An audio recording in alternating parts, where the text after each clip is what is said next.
Man, be rich. This is another great day, man. Hey, man, I'm excited, bro. I'm excited. Well, look, you got on the Supreme shirt, so you must be feeling supreme today, man. Like a king, you know what I'm saying? I see, man, you got the A-hat matching, man. You know, I don't really talk about your clothing that much, you know what I mean? But I see you. I see you. I know the one thing. You dropping that weight, man. What you doing? Oh, man, well, you know, I'm just trying not to be as fat as I was the day before. Okay, well, keep it up, man. That's it. Every day is another day to not be fat, man. And I have on some of that Greater Baby clothing, man. Life is just better in Atlanta. Ooh. Because it is, man. Hey, Life look, is just better speaking in of Atlanta. that. What's up? This week, man, we're coming out with our merch. Oh, we are. We are dropping Waterboy Show T-shirts, man. If y'all want some, man, y'all make sure y'all DM us. Let us know. We'll send it to you ASAP. Man, but anyway, man, now that we got a little house business out the way, right? Out the way. Man, today we have another special guest on the show. I mean, hey, man, God just keep throwing these blessings our way, man. Who we got? Listen, man, let me tell you something. I'm talking about Atlanta's a great market, right? Atlanta's a great market. I'm talking about for radio, entertainment, and sports talk radio. Oh, one of the best. Man, I'm talking about one half of the number one. I know it had to That be. number one? Ought to be number one. I know, like, I be listening to him. Yeah. I know, I be listening to him. I know he probably want to stay humble, but it's the number one sports talk radio show in the city of Atlanta, in the state of Georgia. And also, these men have their own beverage that was named after a segment on the show. Oh, I mean, who does that? Who does that, B. Rich? They do it. I tell you who does it, man. Listen, man, y'all already see on the camera, but give it up, man, for the one and only Carl Dukes from the Dukes and Bell Show, man. Yeah, What's up, my bro? Hey, man. How you doing, man? Now we gotta give you that love, man. That's the drink. Right? Hey, man. Hey, man. I always want to do that segment. Y'all never answer for me, though. Hey, man. Hey, well, look, I'm gonna just ask you this right off, man. I'm gonna ask you this right off. And you let me know if you were there or not, because I can't remember, because I was in a fog this day. Yeah. I'm gonna give you the date. It was a Monday. You listen to this too, B. Rich. It was a Monday. Let's call it for the city of Atlanta. Let's call it the Dark Monday. Oh. It was the Dark Monday in the city of Atlanta, February the 6th. Oh, I remember that. 2017. I was catching a flight back, sad as hell. Were you on the radio that day? Because I was in a fog. I can't remember. If you were, I know I listened to you guys, but I was in a fog. Were you on the radio February 6, 2017? So we're going to start with the dark stuff first. That's what we're going to go ahead. Because I really want to know.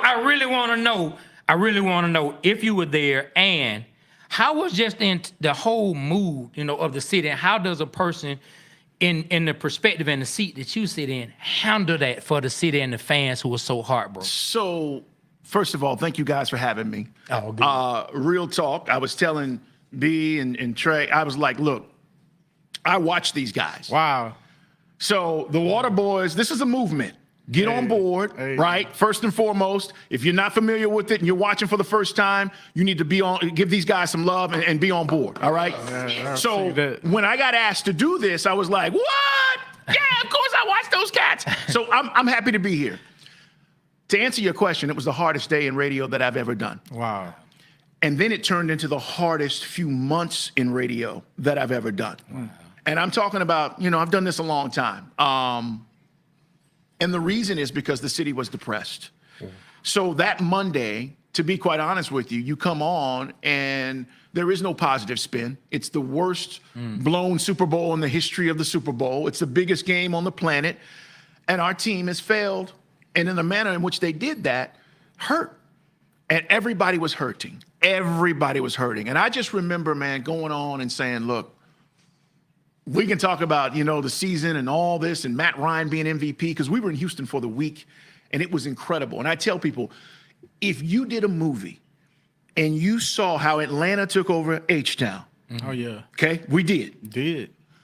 And if you did a movie and you filmed for 5 days and you saw all the activity, all the people that came through, all the entertainers, actors, everybody was there because we thought we had the best team that year. Yeah, okay, we did. We did. And I remember doing an interview in Boston at the time, and you know they're a little bit cocky, you know. I was on WEEI, and they were like, "What makes the Falcons so good?" And I was like, "Look, this is the best offense in the NFL." And I tried to lay out to them during that season, at the end of that season, heading into that Super Bowl, This is what makes this team dangerous, right? Yeah. And we talked about Shanahan and his play calling and Matt on top of his game and Julio and Mohamed Sanu and our run game. And like, it was on point. And they were kind of like, ha, ha, ha. And if you remember how the game started, we were on their ass. On their ass. We were on their ass. So the game starts and they're like, New England fans are like, oh, crap. And again, that's why it hurts so much, because you're right. We had the best team. But getting back to that day, it was depressing. It was emotional. It was the gamut, the spectrum of losing and feeling that at your core. So that day was tough, man. And I remember coming back, and it was kind of weird because we were like, all right, you know, a loss on Sunday you can get over usually by Wednesday. Yes. But when you lose the Super Bowl, It's done. the way that we lost the Super Bowl, Yes. it just eats at you. And so the next day it was like, oh, it's going to be easier. And usually it is. It wasn't. No. And the next day. And then you realize, damn, people aren't really calling to talk about the Falcons because we're all still in our bag. We were in our fields. I didn't watch. I remember before the Falcons watching everything, NFL Network, Sports Center. I didn't watch nothing. Nothing. Couldn't. Wow. Nothing. You just So couldn't. the crazy thing is, and I'll say this, you know, and even being out like at the grocery store, and you know, I have people that recognize me, or you know, they listen or whatever. Or I'll start talking at a restaurant, somebody like, oh, and even those folks, when that happened, were like, first thing out of their mouth, man, how are we gonna get over this? What we gonna do? You know what I mean? And I think people forget. This is a sidebar, but we get back to the playoffs the next year. We did. People forget. Made it to the second round. We get back to the playoffs, the team was still really good. Yes. But, you know, that's neither here nor there because the memory you're talking about was just so devastating. But it was by far the hardest day I've ever done on radio. You know, I wanted to ask you that. Like, so we processed through it. I don't know if B. Rich is over it. I feel like at this point, I'm as close to getting over it as one can come. Yeah. But I've never had a chance to speak to someone who experienced it from the seat that you experienced it from. Having to sit there and speak to everyone who was going through the things that I was going through. It was therapy, That he man. was going, that all the fans were going through. was And therapy. you being in the city, disappointing yourself, family from Georgia, you being here in Georgia, you had to feel it as well. And so I just wondered how that was. You know what I mean? But we processed through it. We processed through it. What you want to say, B. Rich? I'm just gonna. You just thinking. I'm like, he in deep thought. I just remember, man. Like I was on the phone with you. I talked to you, and I cussed out the world. I left my best friend there. I called an Uber back to the Airbnb. I spent some racks. I got a nice Airbnb by the Galleria. Yeah. I think did I rent a car or Ubers or a car, whatever. I can't remember, but I know I had tickets right there behind the goal post. Yeah. When they kick the field goal, you can see me with the Matt Ryan jersey on. You know. And I just remember going to the when I went to bed that night, it felt like I had broke up with my girlfriend, or like, you know, like that real. you really was in love with, and you just was sad. So I went to sleep sad. Then I woke up and it felt like somebody died. I'm like, I still feel this hurt. It was bad, bro. The first person I saw at the airport was Ryan Cameron. And I saw Ryan him. we were hanging out. Ryan Yeah. was there, obviously. Man, we was at a party. Not to Yeah. kill your story, but we were at a party when Matt got announced that he was the MVP. Yeah. And some guys from Atlanta, like I'm telling you, everybody was there. They had rented out this club, this warehouse. Wow. And they were like, "Yo, come through." And it was nothing but Atlanta folks in this warehouse, okay? And DJ's kicking it, and we're having a great time. And literally, he comes on, and he's like, "Yo," music stops.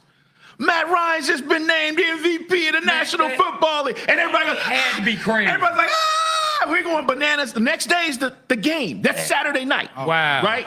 That's the Saturday Night Awards. It used to Yeah. be Saturday. So I think it still is. But that was the night before. And they're like, people going crazy. Man, we was on cloud 9. We're like, we're about to clear these guys. We're about to go out here and run the Patriots out. Look, I tell people all the time, my wife has had to deal with me as far as being married for 13 years now. She dealt with me years before that.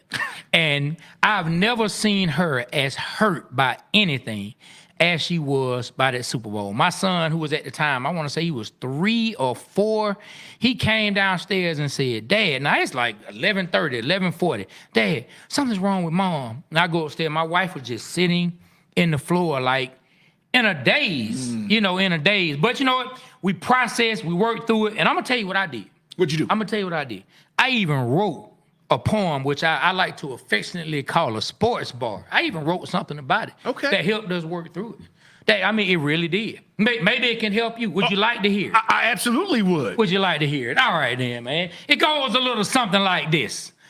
When the birds fly high and the ships set out to sea, there was a falcon flying high, winning 28-3, running up and down the field, moving swift and moving fast. And for 3 whole quarters, Patriots fans knew we was all on their ass. Tom Brady was looking foolish. Bill Belichick was stuck. And every time the Falcons scored, we played Knuck If You Buck. We were drinking margaritas and my wife was blowing a kiss. And all I could think was, oh man, we about to finally win this shit. Then all of a sudden, everything went flat. It's like my Falcon got shot out the sky and went splat, splat, splat. So as they scored the winning touchdown, I couldn't even take no more. So I told everybody at our house for the Super Bowl party, get the hell out of my front door. I'm mad and I'm sick and I can't take it, man. But that's exactly what happens when you decide to be a damn Falcons fan. I love it. That's what's up. That's great, man. Yeah, man. So I actually wrote that to just try to give myself a little bit of comic relief, man. You have to, man. At the end of the day, as you said, we process through it. You start to realize some of the things you're talking about and like the memories. And, you know, my daughter to this day, man, she's like, Dad, you remember when you wouldn't come out of the basement? Because I didn't want it. Dark. TV's off. I'm done. I'm just like, I can't, there's nothing I can do. What do you want me to do? Nothing. Felt terrible. But I'm with you. I love it, man. I love that. I love that poem. Man, it's all good. So look, I don't know if everyone who listens to you, they may not know or not. Family from Georgia. Yeah. From Griffin, Georgia. Yeah. Your grandmother lived down the street. Yeah. From where your father lived, from where y'all lived in Griffin, right? Yeah, my dad is originally from there.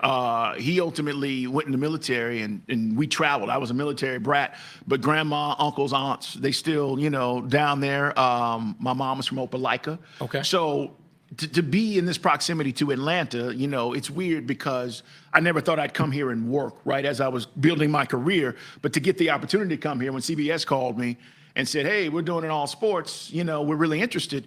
I thought it was an incredible opportunity. And I'm gonna say this, because y'all are lifelong Atlanta fans, Braves, Falcons, the whole nine, right? Yes. And we can add Atlanta United to that as recently. Yes. But I've said this about Atlanta, and this is the misnomer about our beautiful city, that we don't care as sports fans. Man, that's a lot. Say it, Carl. And Say it. I know I'm on a podcast and all that, and you know, but it's bullshit. Yes. Okay? Say it. There is a passion and a love for our teams, our city, that I knew when I got here, I was like, this is about to be on. Yeah. And we've seen it. You've seen it grow, Yes. right? From even where it was as you guys were coming up and watching. There is a frenzy about our teams and the passion. So that's number one. I think we just got to dispel that. And I'm saying this on the Water Boys, but I've said it numerous times to people, and they're kind of like, yeah, Atlanta. And I'm like, you don't get Atlanta. You don't quite understand. So there's that, but that's not to say that we don't want or need the pizzazz with our teams as well, meaning we are a city of entertainment. We want to be entertained, right? So our stars have to have a little bit of that, right? A little bit of flair. A little bit of flair as we go through this process. We're not like every other city in that way. So that is why sometimes I think people see it from afar and they're like, oh, they don't care. No, we care. We watch the games, we go to the games, we support our teams, we rep our teams. Yes. But at the end of the day, like, there's something else. And this is why the stars who have been stars in this city, Dominique, right? Mike Vick, you can go down the list of guys, even with the Braves, there's been that little bit of, oh, that's my dude. Yeah. And I only say that to say, yes, I want to dispel that because I think people just think, you know, New York, Boston, I get it. You're talking about generations of sports, grandfathers growing up, telling their kids and so forth and so on. But we care. And we're all about it. Now, with that said, yeah, family's from here, man. So I never thought I'd come and work and be here, but it's been a blessing, man, for real. And it's been great for my family. And, you know, we love the A. And just to see how much has changed even in like 13 years, man, it's bananas. Like, you know, this city is constantly on one, right? Yes, There's yes. something always going on, and it's just a beautiful place to be, man. So, by the way, we don't have any more room, though.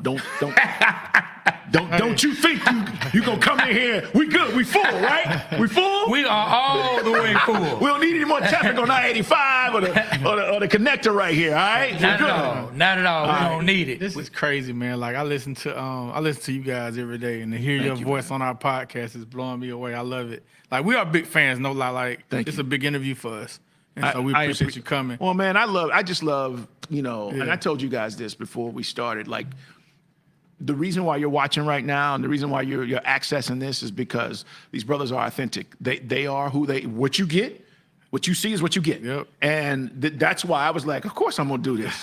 You know what I mean? I get approached by people all the time, and you know, no disrespect, but some of these cats are fake. Some of these cats are like, you know, oh man, I want to do this, I want to do that. I love the fact that you guys are like, we're gonna start this podcast and we're gonna do this, and you've grown it.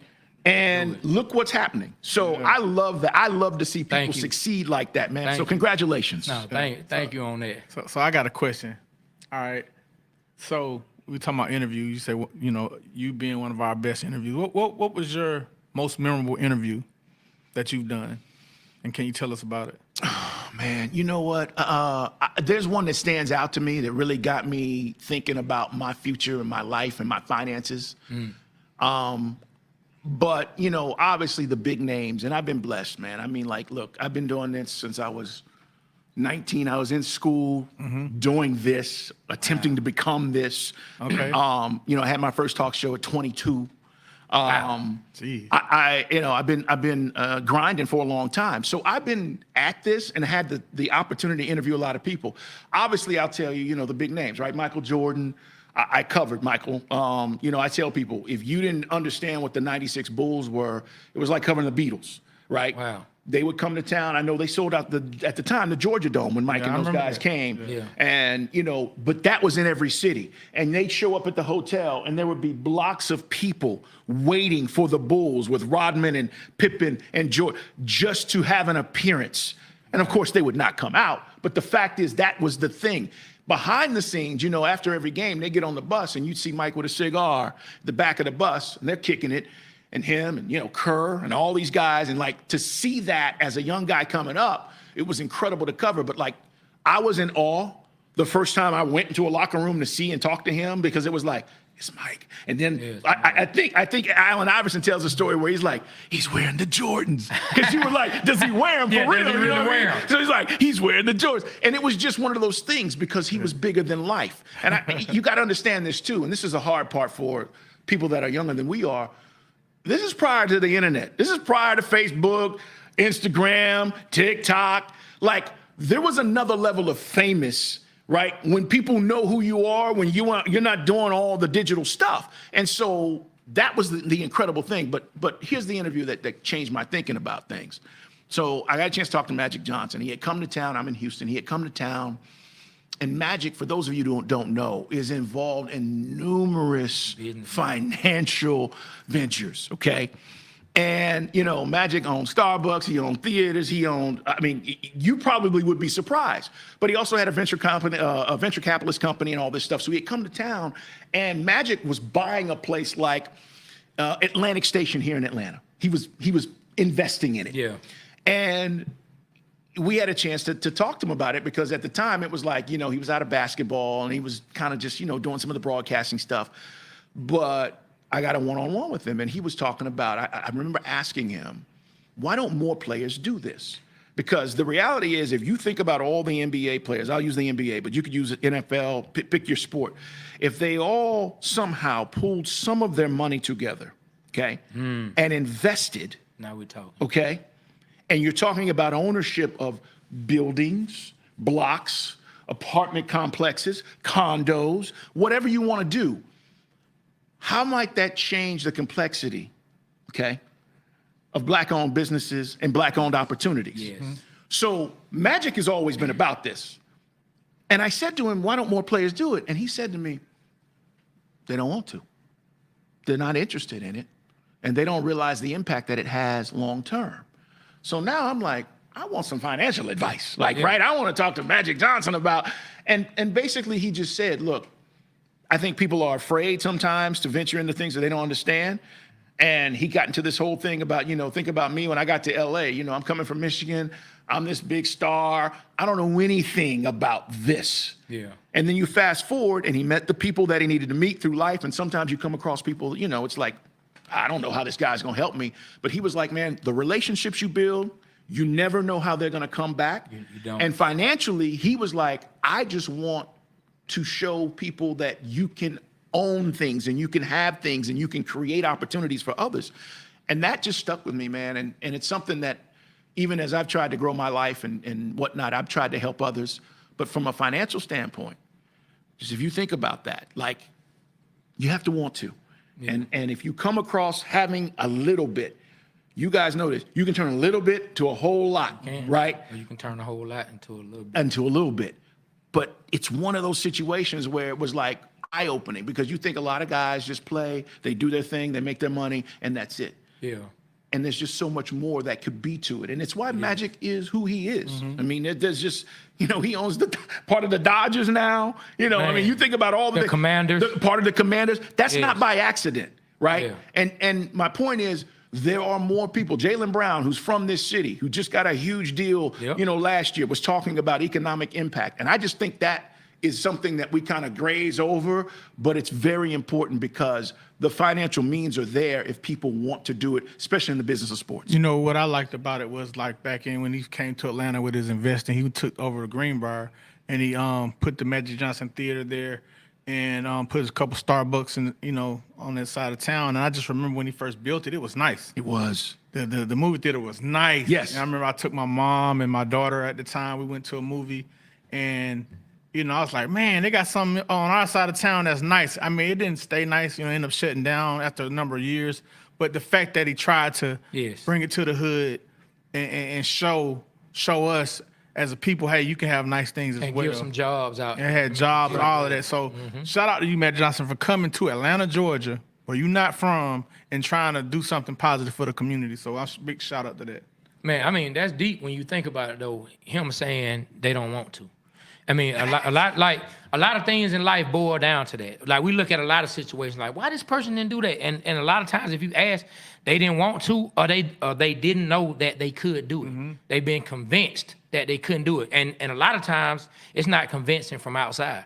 A lot of times, we let the things that are inside convince us of things that we can't do or shouldn't do. Mm-hmm. Self-doubt, self-guilt, things like that. So I would love it if more players could get over those humps and then put everything together. Well, guys, think about this.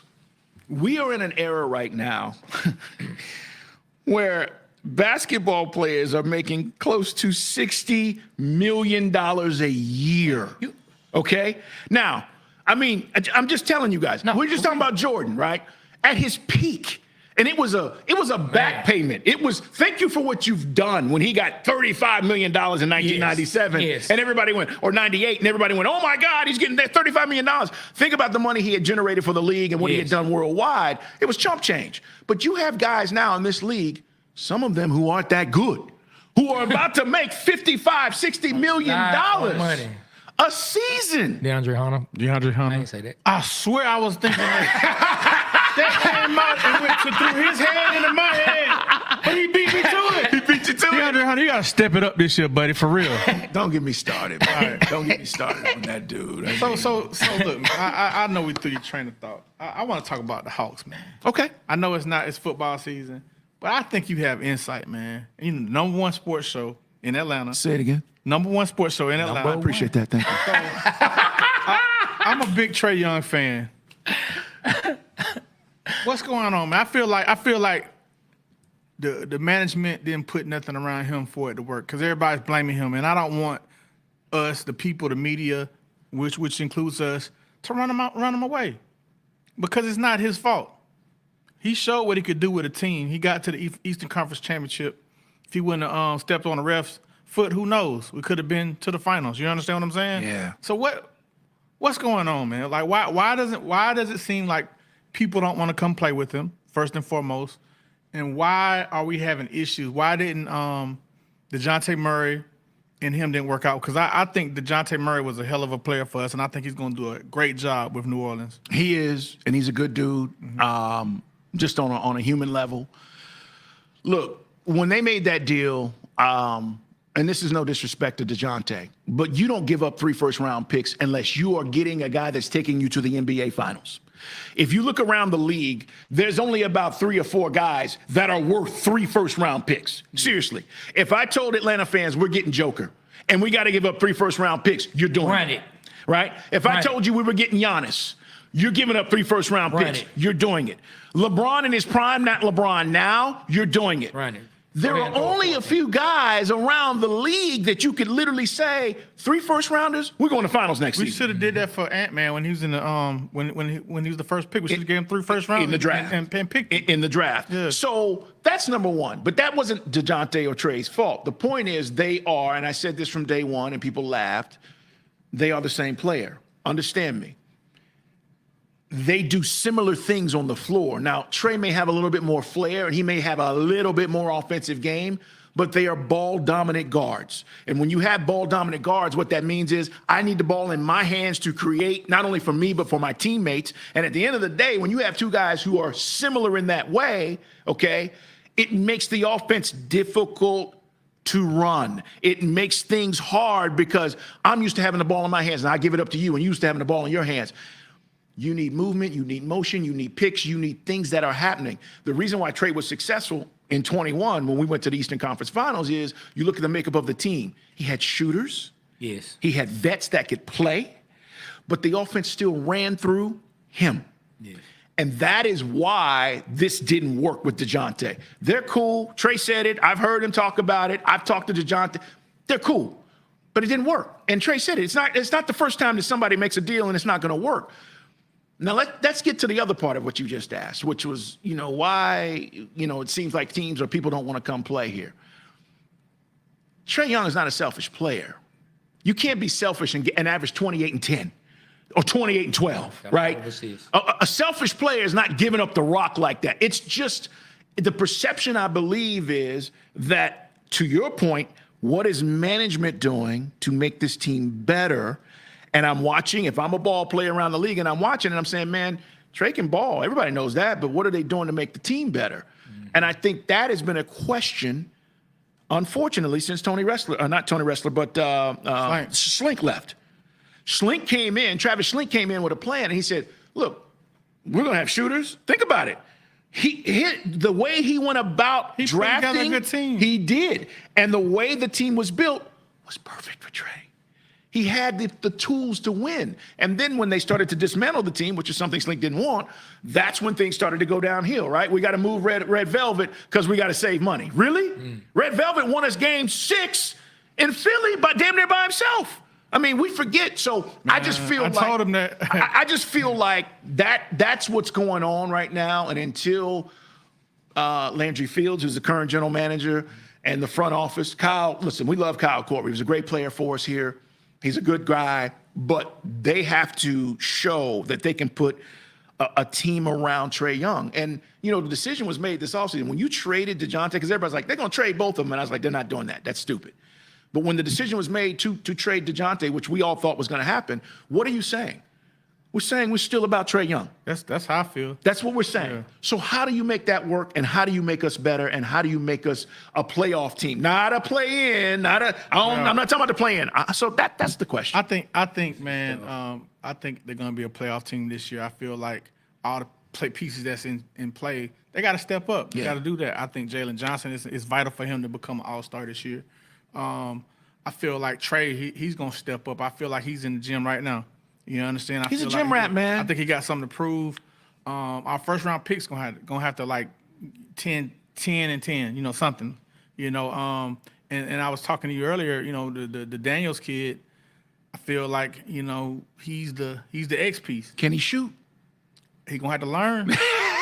but like I feel like Trae can make up for that. Okay. You just play your defense, now you finish what you need to finish, and you pass out. Now, one person that has to change is Clint Capella. When he grabs a rebound, he needs to kick it back out. and stop trying Not to if shoot he's out. right there by the basket, bro, man. He's not gonna make it. No, he's not gonna make it. That's bad basketball. Man, Clint Capella, when he gets That's a rebound, bad cannot basketball. make a layup. That's bad Am I lying? basketball. No, he can't make bunnies. I But don't you know know what it is. He that's can't make this bad bunny. basketball though. You No. don't kick it back out when Kick you it back. right there by the basket. Clint You Capella, almost 7 Kick feet. it back out, please. Like, it's vital. It's vital. Here's the deal. The man said it's vital. Why is he not ducking those though?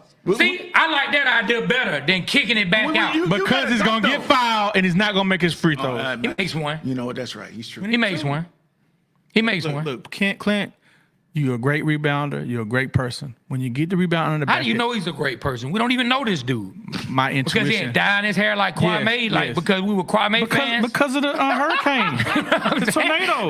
Like, I'm just saying. It's the tornado. You took me back with that one. Because, He got the tornado. I had to rock with him. oh, you had one of those. I didn't. You think you stuck in the Juice movie, huh? You think that you one of them Atlanta people Nah, want to be polka in the dots, Juice man. movie, The huh? polka dots. Kwame, man. What you talking about, man? Get it right. Look, Nah, Clint, but for if real, you get a though. rebound, Clint, put it back up the No. strip. Do not listen to B Rich. You would not be where you are right now. B Rich was your coach, big brother, even if he was your uncle or little brother. Don't listen to him. Clint. Don't listen to B Rich. Do me a favor. When you get that rebound, kick it to Trey, man.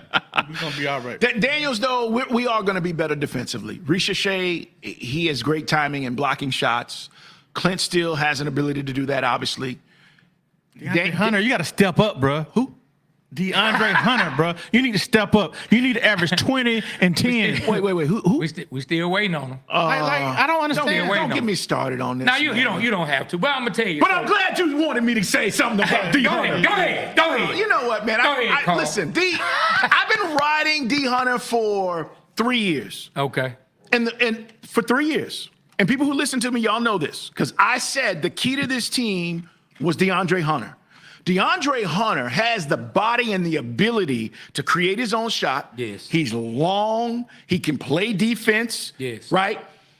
But then we get in these games and you like, Where is he? where is he? He's not playing defense. Come on, man. He's not making no shots, and he can't dribble. So I'm like, D, man, what's going on? And then he teases you Yes. with what he did in Miami Yes, I was just about to say that. in a playoff game, right? A couple of seasons ago, where he goes off for 35 or 36. You're like, man, if we get this D Hunter, we in Yes. business. And then we don't. So I get back to this. He's still here. He's got an enormous amount of athleticism. I just wish, for whatever reason, and we're getting to this point, guys. All right, this is something I always talk about. When you're a dude that's been in the league 6-7 years, this is who you are. You are what you are. Okay? There is no, he's going to take another step. You are what you are. This is what you're getting. So if you're telling me I'm going to get 12 and 5 from D Hunter on average, Need to go. Yeah.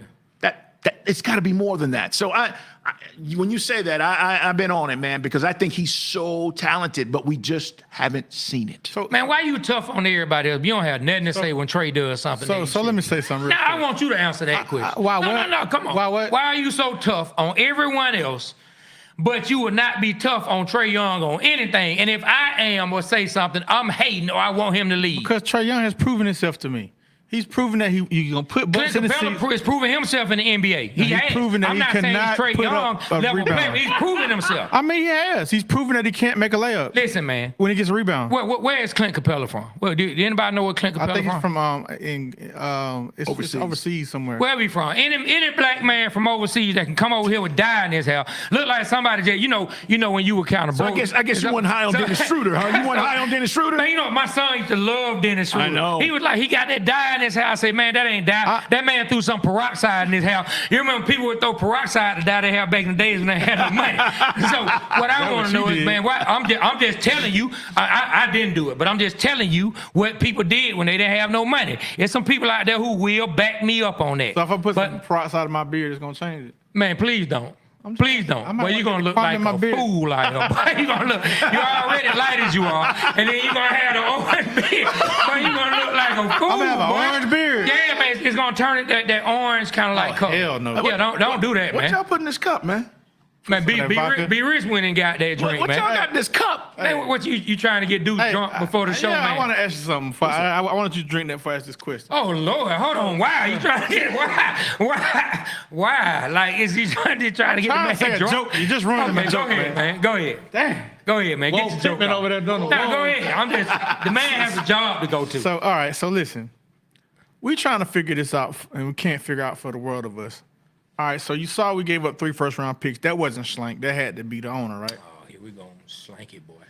Yes. All right. So, we saw a clip of Mark Cuban, and he was saying that that he stepped in Did and the he deal. did the deal. Yeah. So like, Mark Cuban wanted Luka. Bad. So why we couldn't get 2 to 3 first-round picks?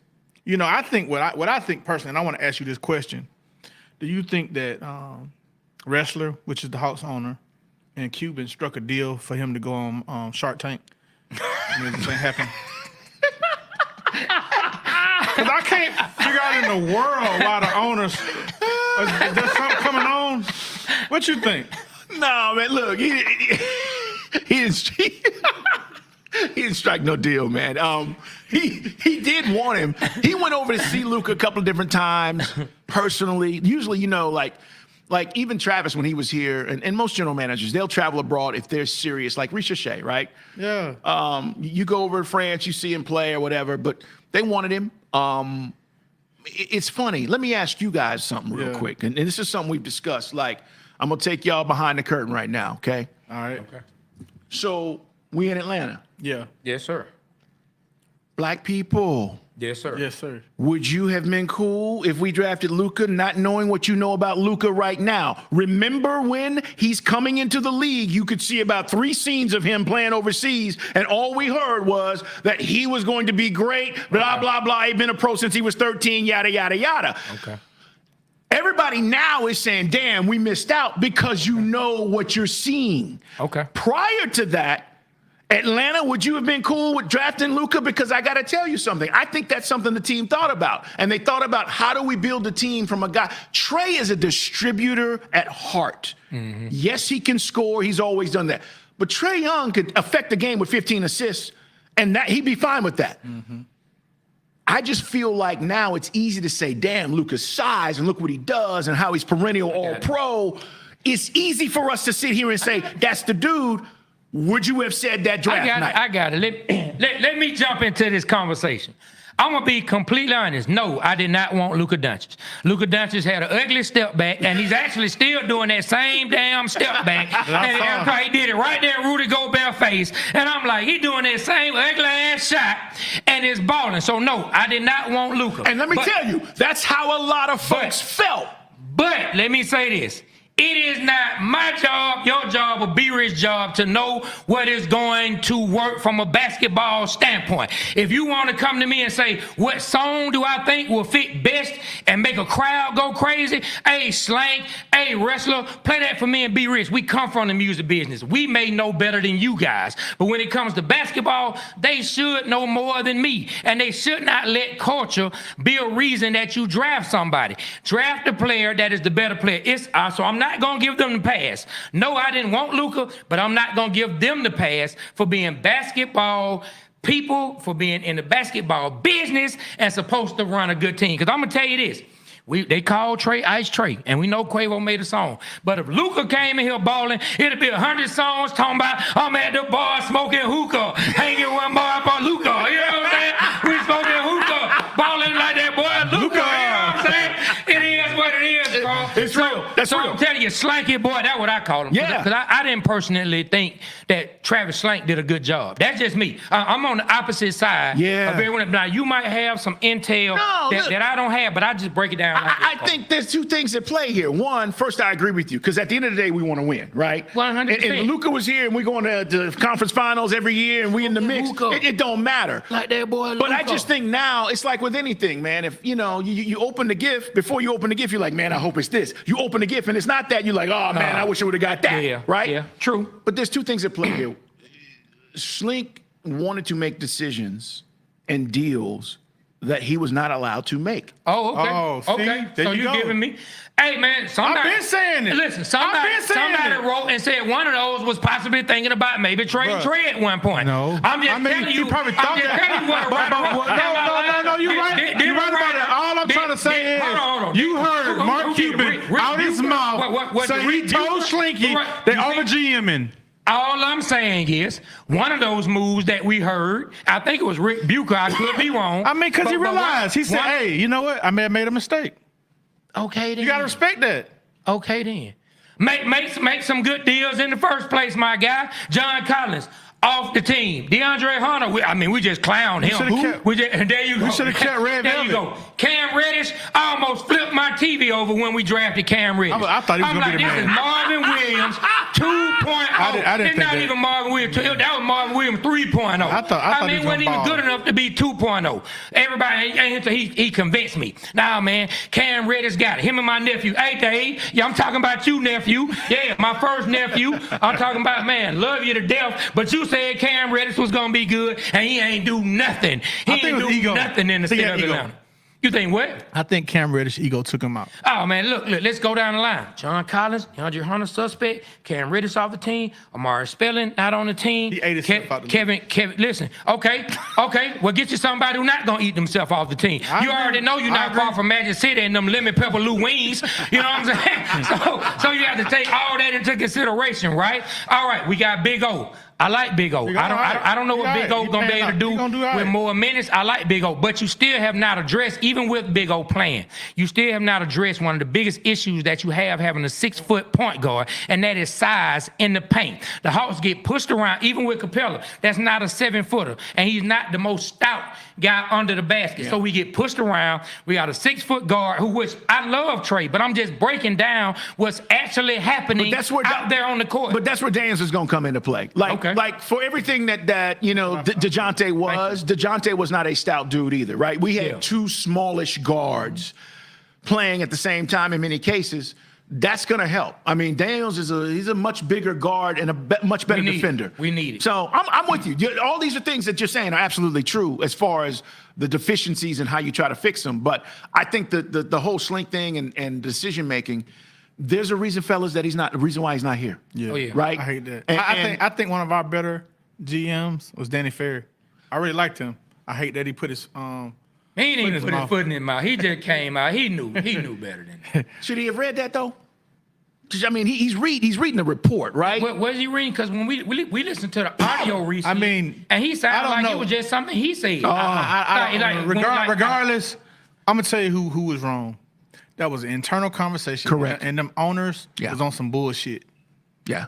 You heard owner, man. I should Don't send give this him a to- pass, B. Rich. I ain't giving him Don't a give him pass. But I'm saying, because if you say something on this mic that people don't want to hear, what I'm we're saying, not going to get. What a I'm pass. saying is we have our our calls. We have our calls that we do on our FaceTime calls.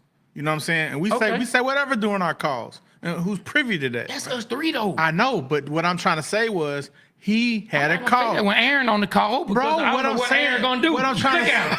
Look at him, man. I don't know what he gonna do. Aaron like he on some fuck shit. You know what I'm saying? I don't know if we can trust it. Now look. You know what I'm saying? Look at his eyes. This man got like a 3/4 beard. It's not even a full beard over there. I don't even know what's going on. He walked out of the house with a struggle beard, man. I'm not trusting that.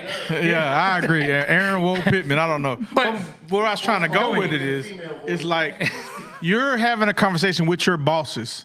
It's you, your bosses, and your peers. You're talking about it.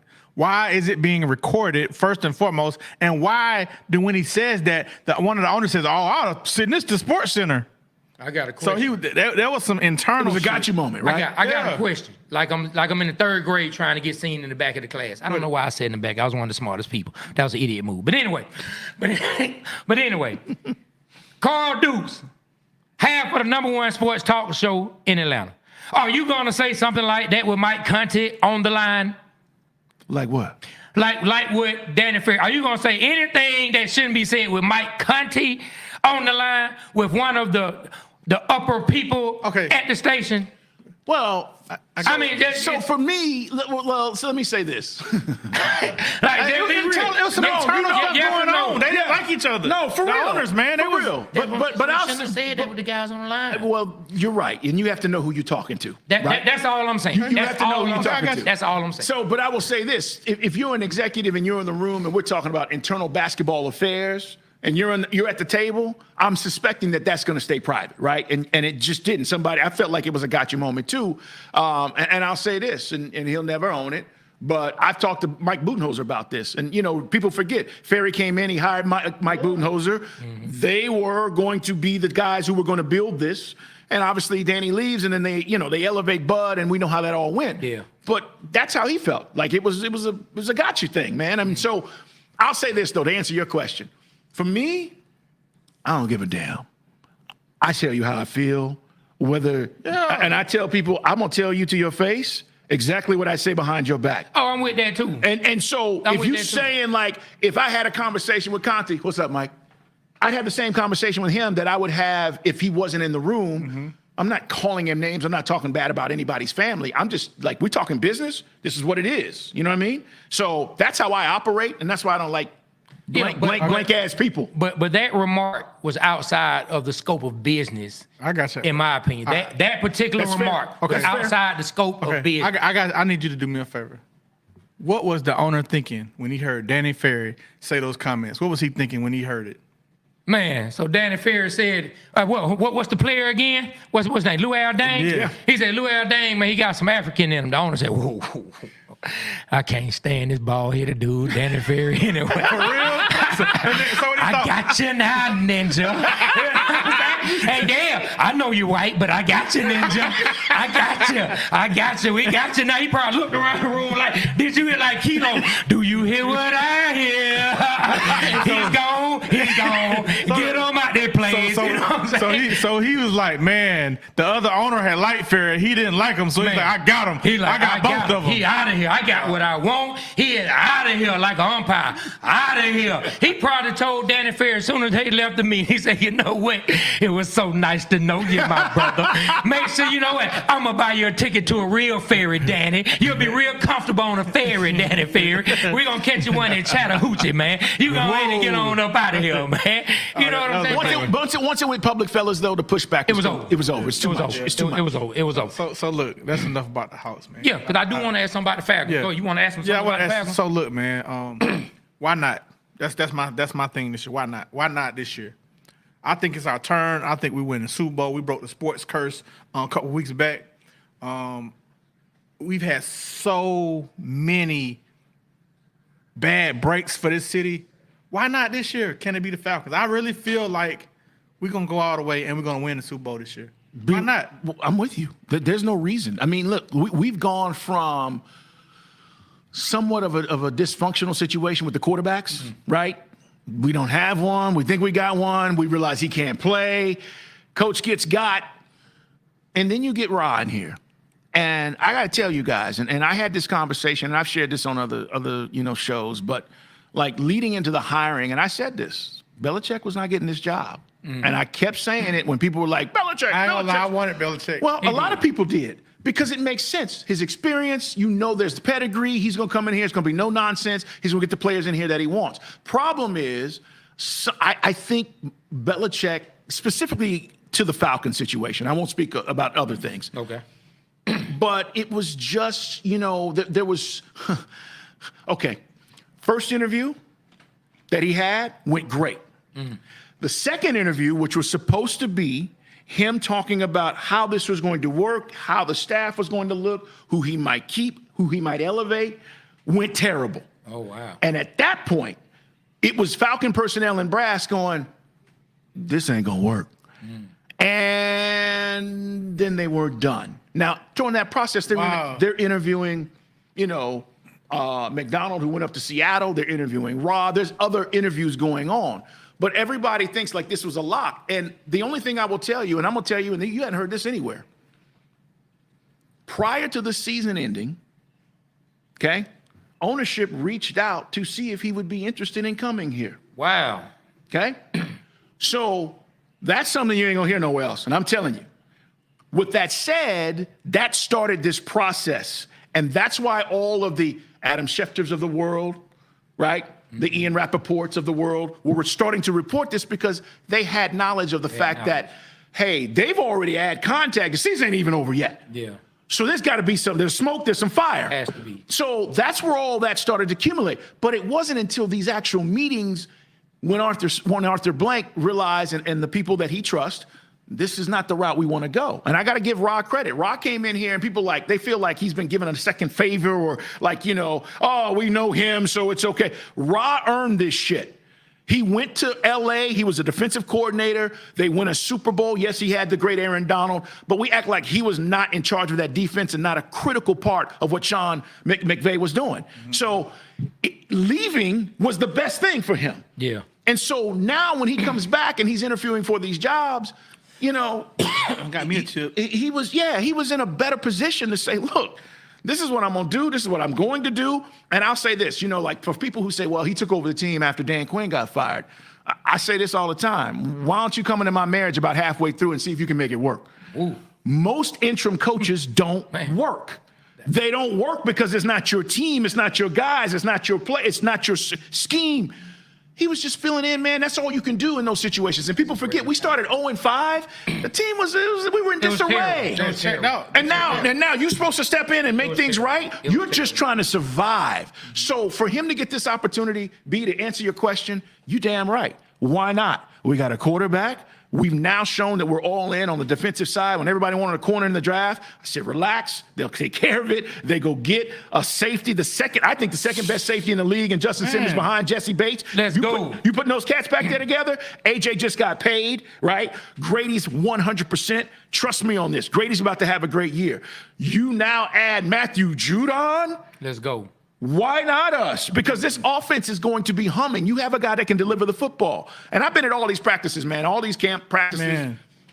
Pitts, he's the number one thing I think that he's got to be special this year. I was just about to ask you that. But he can be with Kirk Cousins. And he's looked that way in practice. Bijan Robinson, I know people tripping about that. We already know what your hook 'em home. Oh, baby, hook 'em on that. We already know you know about Bijan, is what I'm saying. Yeah, like, you know about him. He's you have special. a belief in him that some of us have not had the chance to gain in him totally. Yeah. But let me ask him this one question. Ahead. I was going to ask you, you kind of already answered. I was going to ask you, is this a unicorn or bust year for Kyle Pitts? It is. Is this the year? It is. It is. Hey, look, he said, it ain't no need to go into a description. Look, if we get to the end of the season and Kyle Pitts has 2 touchdowns and less than 1,000 yards, I'm not sold. Yeah. And now you're talking about 2 seasons being taken away for injury. We had him 1 year with Matt Ryan where he looked the part. Yes. And then you're going to tell me this year, if he underachieves, how y'all going to cut the check? How are we going to move forward with that? So, yeah.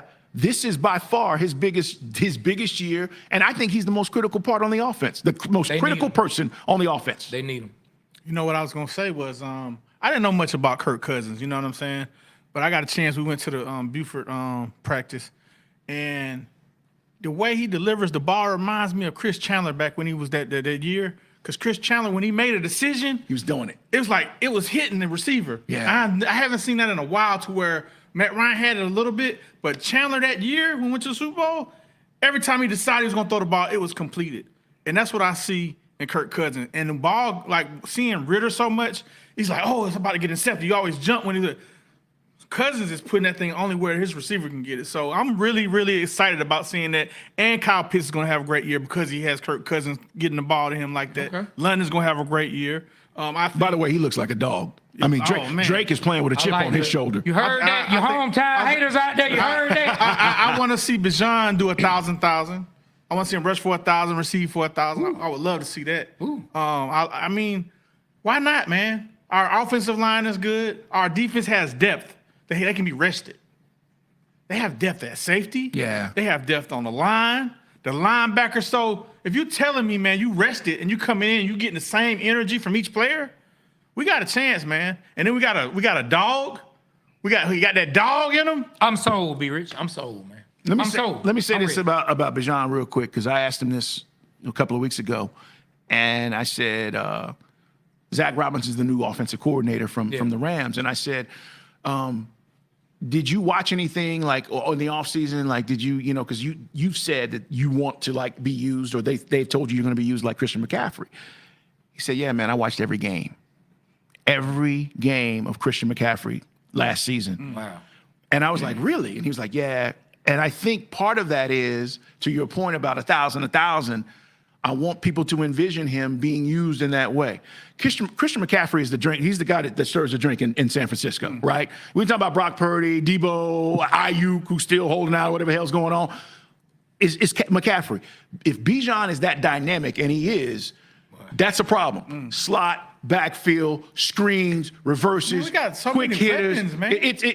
So he could easily, I'm not telling you he's going to be better than McCaffrey. He's got to prove that. But he could easily do the same things. And so I thought that was interesting when he said that, man. Yeah, man. Hey, man. Look, I'm convinced, Be Rich, you got me sold, man. Hey, man, we got to do it. You got me excited, man. We got to come through. You got me excited, man. Hey, let me ask you a question. I heard y'all. I don't know I think it was your show. Yeah. It was definitely 92.9 The Game. I was brought up about spending the money on Kirk Cousins and then getting Penix, which I like the fact that he can sit and learn. But it was brought up, hey, could we have used that $100 million on defense or something else? Yeah. Was that your show? It was my partner bitching about paying Cousins. What do you think about that? You think that we made the right move? Absolutely. I do too. Absolutely. I do too. So, fellas, the day before the draft, I came in.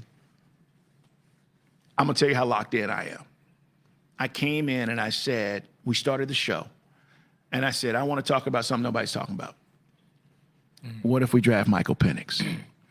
And my partner went crazy. And my producer's looking at me like I'm crazy. And my engineer. Got to talk about it. Oh, we talked about Okay, it. okay. I remember- This is just true I was story. listening. Okay. I was listening. And I said, what if we draft Michael Penix? And everybody said, that's the stupidest thing. What the hell are you talking about? man, Why? you got on tape. Why? Oh, it's on tape. Why would you do this? And I said, because if you're committed and you believe that that's what you want to do and you feel like that's what you need to do, and I'm talking about the organization, then you commit to it.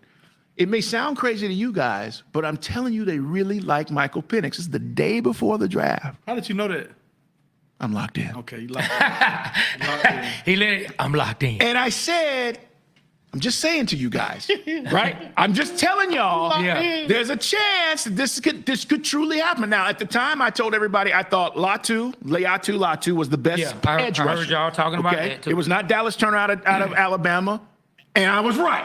Latu got picked first, and he was the first defensive player basically off the board. But the fact is, that notion just rubbed everybody the wrong way. Well, you just pay Kirk Cousins. This is why it's the right reason. You have to think about now, and you also have to think about your future. And for the Falcons, for the first time, I think they had forward vision. Yes, we're paying Kirk Cousins $100 million, but that's the going rate for these quarterbacks. You guys seen these contracts? Have you seen these contracts? Yes. You got to pay to play. So they paid him. But guys, the deal is really only 2 years. By year 3, if you want to get out of it, it's not going to cost you a whole lot of money. We already God in year forbid one. that he's not balling out. We already in year one. Okay, but even if he is, it's not that big of a deal. And I think these deals happen this offseason, and people went, oh, that's not even a big deal. But you're also setting yourself up for success with the future. And guys, they worked him out. I'm talking about Penix. They loved him. They loved him. And when they had a chance at 8 to get him, everybody thought it was dumb. I'm just telling y'all, it's gonna work out. So, I'm gonna make this short because we're almost getting time to let you go because we know you got to. Man, and I'm enjoying this too, bro. I'm enjoying it. The number one sports talk show. Hey, look, come on, Yeah, Trey, yeah, rub yeah, against the yeah, fans. yeah, Rub yeah. against the fans. Oh yeah. Keep saying it. We're gonna get some of that, man. Look, him blessing us with his presence Yes. is already, man, helping Yeah, us, man. man. But tell Mike this, and I also showed we did a whole clip on this. And another reason they went ahead and drafted Penix is because Arthur Blank was feeling quarterback broke. Yeah. And he wasn't gonna be there again. I said, if you ever been broke before, you say to yourself, once I get some money, I ain't never going back there again. Well, Blank had never been quarterback broke. He came into it, bought the team, he had Vic. He went 1 year without Vic, and then they were blessed enough to get Matt Ryan. He went 1 year with Mariota, a second with Desmond Ritter. Blank said, damn that. I'm out of here. I ain't gonna be broke no more. Do what you gotta do. Draft who you need to draft, pay who you need to pay. I don't want this feeling. right. I have had almost 20 years of good quarterback play. I had Michael Vick, Matt Ryan, then you telling me now I got Mariota and Desmond Ritter? No, sir. Get me whoever you need to get me. That's what happened. You're right. In my opinion. No, you're absolutely in right. my opinion, You're absolutely that's what right. happened. And you know what else Arthur Blank is great at? And we know his history and his business savvy and acumen. He understands quarterback sell, man. Yeah. And by the way, you excited about Michael Penix and you don't even know it yet. Hey, man, the I know- do-rag dude. I'm telling you, you are excited about Michael Penix, and he's NFL ready, by the way. All right, he can play today. But you're excited, and that gets me excited thinking about what this is going to be. And Arthur Blank's sitting there like this. Because he's got a quarterback that can play right now, and when he's gone, he's got a guy that steps right in and says, "What's up, Atlanta? I'm ready to ball out." Yeah. It's a beautiful situation, and you're absolutely right. Well, we're just waiting on Penix to get his shot. Then we're gonna start rolling out the T-shirts, the do-rag dude, the do-rag daddy. You know what I'm saying? Hey. So just be looking out for him. Hey, Trey, so look, I know we got to wrap it up, man, but before we do, man, a couple things. Hey, we would like to ask you, man, to be our honorary godfather, man. We come to you, and you give us advice on how to take the Water Boys to the next level, man. So, like, I would love to, chop it up in a text thread, come up with ideas, man. You be there for us and stuff. No, man, you guys really respect what you're doing. I appreciate it, man. But you know what? We gonna put him in it? Well, can he keep a secret? No. Oh, no, he the one going to leak it. Can he keep a secret? I'm going to take this man to a barbershop where he can get some hair off the floor and finish his beard off. That's what I'm going to do for this man. Nah, we got you.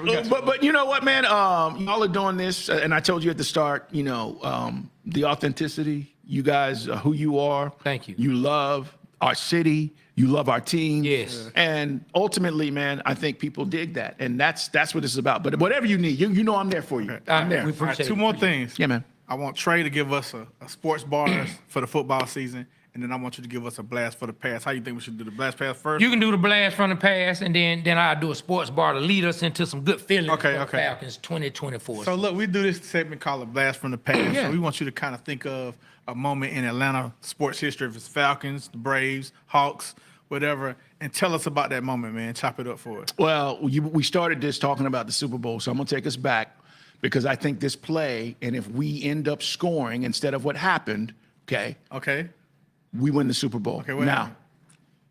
Julio catches a ball on the sidelines. They catch Ryan. Yeah. Oof. It's one of the greatest catches you'll see ever in Super Bowl history, and it would be considered that if we had won it. Oh. For those of you who don't remember, we're driving the field, and bottom line is, hold on, that might be Julio right there. I'm lying. We're driving the field, and Julio makes a catch on the sidelines, which basically sets us up, puts us in scoring position. What we forget is, and this is the part, Freeman misses a block. They get to Matt Ryan, he fumbles, okay? If you could have gotten that block, scored, even kicked a field goal, the game changes. And I think the Falcons win the Super Bowl. Now, revisionist history. He misses the block, okay? They hit Matt. Matt fumbles. Patriots get the ball. We know how it plays out. But that sequence of plays from Julio catching and toe tapping on the sideline to setting up what should have been a scoring opportunity puts the game almost out of reach. And it didn't play out. I don't know if it was that exact play, but it was one of them plays. Yeah. They say if the block would have been made, Tyler Gabriel Was wide open. He was. And that's Yeah, I heard Mike Shanahan. and that's who Matt was attempting to go to. But you guys, if you saw it, he gets hit. We know how it goes, But that to me is one of those plays, like, it lives in my brain because I'm watching and we see, like, how close you are to winning this thing. Yeah. I think that's the play that jumps out at me. All right, I think he gave us Man. some points to that. Man, boy. All right, Trey, where we at, I'm man? healed, though. I'm here. Well, I'm going to bring us into the season with some real good vibes. All right. So, What you got? it's been a long time, fellow Falcon friends, but you already know what it is. What it is. It's a brand new year, a brand new team, because last year we weren't standing on biz. No, we wasn't. So Blank, he gassed up the jet Yes. and brought Coach Raheem back to the A. Right. And we calling this our little scrappy year. Head busting the Panthers in Tampa Bay. Yeah. Got a cousin with $100 million arm Pop. to take us to new altitudes. Cousin Pop. And Bajan, he on his Ray Charles run, make it do what it do. Drake London about to act a fool. I can already hear the DBs crying. And Kyle Pitts, he about to have a career year and go stupid like he did with Matt Ryan. Grady Jarrett, he back and about to feast. Jesse Bates, whoo, that boy a beast. Yeah. And it ain't no love for the New Orleans Saints, because the New Orleans Saints for the streets. Yeah. It's Falcon time. Yes. Call somebody. Let them know that this is our year. Yep. And please send some praying hand emojis for the safeties trying to tackle Algier. It's for my folk on Gresham Road, south of Old Nat, North Georgia, back to Bankhead. And now that the whole season sold out, Carl, we about to bust the whole league across the head. Go Falcons. Go. Woo! I love it. That's what's up, baby. I love it. Let's get it. That was hard. Let's get it. That was hard. We're going to win this year. And I know you got to get one last question that I do have, and then we will wrap it up. So I'm really big when it comes into talking lately about service. Yeah. How we go out into the world, how we help people, how the things we do impact people. I want to ask you, from your seat and what you've done throughout your career, a lot of people may look at sports talk radio or just radio in general like it doesn't impact people. How do you feel you've had an impact on people, or do you even think about the impact you have on people, whether it's helping with their day or just inspiring the next generation? It's a great question, and I feel like it's why I do what I do. Sports is the background. It's the connector. It's what we all love, and it's what we all, want to be a part of, which brings us together. Doesn't matter what religion you are, what political affiliation you have, where you come from. We talk about this, we all about it. So for me, I love the fact that I have that opportunity to affect the community, how we think about things, how we process what's going on, not only here locally, but across the country. And I think, I don't take that lightly. Because people, I say this, people, the research shows us, people give my show not just 15, 20 minutes. People listen sometimes, we've seen the research, 3, 4, 5 hours. I'm on 5 hours. So there are people who listen all day. That is a huge compliment to say, hey, I like you enough. I'm gonna give you this much time. Yes. I'm in and out of the car. I'm taking the kids. I gotta go take my kids somewhere, but I'm gonna get back and listen. I'm on my computer. I'm working from home. I'm gonna check you out. That makes you feel like, or at least me, that there is this connection with the audience and certainly this community in Atlanta. That's awesome. That is like this. So to your point about giving back, the biggest compliment, man, I'll be honest with you, is not any financial, gain, anything like that. Is when you see a cat in the street and he's like, Dukes! Hey, man, what's going on? Put him up, Dukes, what's happening? And you're like, connecting. Yeah. He's here with me. Yeah. We're good. He's listening. He's vibing. He has an opinion. But more importantly, man, we seeing eye to eye. And I think for me, that's the biggest thing, man. And I got to tell you, when we go out places and people come, I had a guy come from Athens. Wow. It's like, yo, I drove in. I want to see you guys. I want to holler at you. And those are the things, man, like you're going to take time out of your day to do those things. That makes you feel like you're doing what you need to do to make the community understand what's going on with our world. Sure. Man, I love that, man. Yeah, me too. I love that, man. Well, look, we're going to wrap it up, everybody. There's so many questions that I had out there, but we got to let this man get to the number one show in the city and the state. Say it again. Number one. Right. Number one. Tell all the fellas that we said hello. We don't know them, but we are supporters of the show. For sure. I'm one of the guys that's always listening on the Odyssey app. Appreciate you, brother. On the Odyssey app. Yeah, look, by the way, that's great, man. We get credit for that. Thank you. Yeah, I'm always listening. So we're going to wrap it up. Anything else you want to say, B. Rich? Man, hey, it was an honor, man. Thank you. Yeah. B, thank you. All right, man. Hey, you welcome. You welcome, Carl. You welcome. Appreciate you, Once brother. again, everybody, Appreciate on you. behalf of myself, Trey, my partner, B. Rich, and half of the number one sports talk show, Carl Dukes, and Aaron Pittman, the Waterboy Show, we are out. Kill the camera.